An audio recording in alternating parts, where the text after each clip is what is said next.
Hello.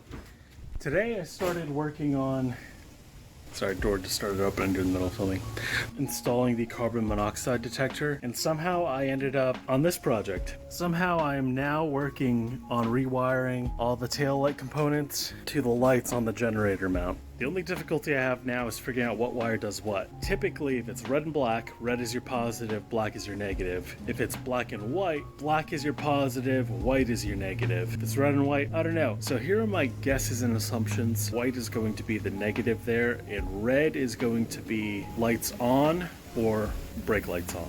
I'm gonna go ahead and snip one wire just to see. Snip the wire, and then ideally the lights should stay on during one of the two aforementioned circumstances. All right, I had some help from my mom to confirm that the black wire here is the always on, and I'm still assuming here, but I'm assuming the red one is the brake light, and then the white here is the negative, just because of how different the fitting is.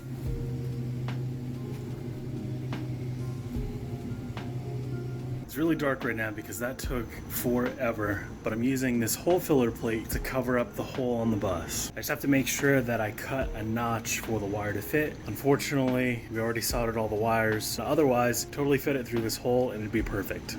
But, you know. It ain't super pretty yet, but I'm going to put some caulking around the outside.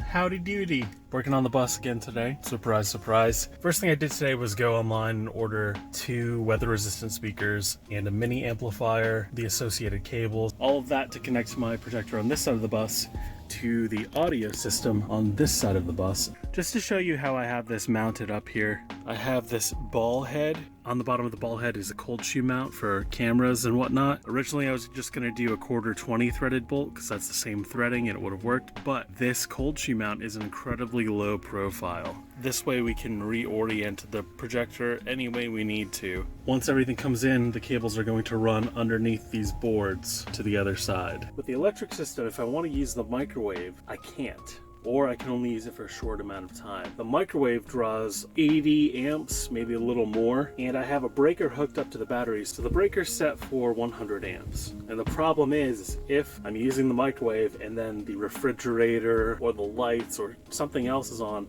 it's really easy to push past 100 amps and trip the breaker. Speaking from experience, I've now done it several times.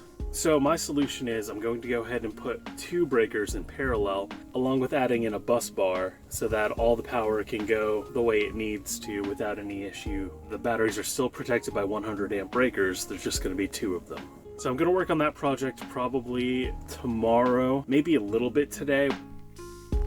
So this is the DIY gland that I made. It's not the prettiest thing in the world, but the generator itself is going to be blocking. It's probably about that high, maybe about this high or so. So it's not blocking the turn signals, but it may be blocking the reverse light here. However, there's a really loud beep that comes on every time you go to back up, so I think I still meet the legal requirements here. Moving down, you can see over here, there's one LED license plate light, and then there's another one on this side here as well. And I was worried it wouldn't be enough light to illuminate the license plate. It was plenty bright. I've got the generator mostly mounted to the back. I still want to put a strap of bar across this, but I don't really have any actual worries of it moving. So it's bolted through a natural nut that they have, just like this one, just on that side. And then the same, you can barely see it back there, that silvery bit there, the same on that side as well. And this does not move. Very solid. Truth be told, as long as I'm with the RV, I really don't think anyone's going to try to steal this. It's going to be incredibly difficult to do it without waking me up. And truth be told, my primary concern with this is right here.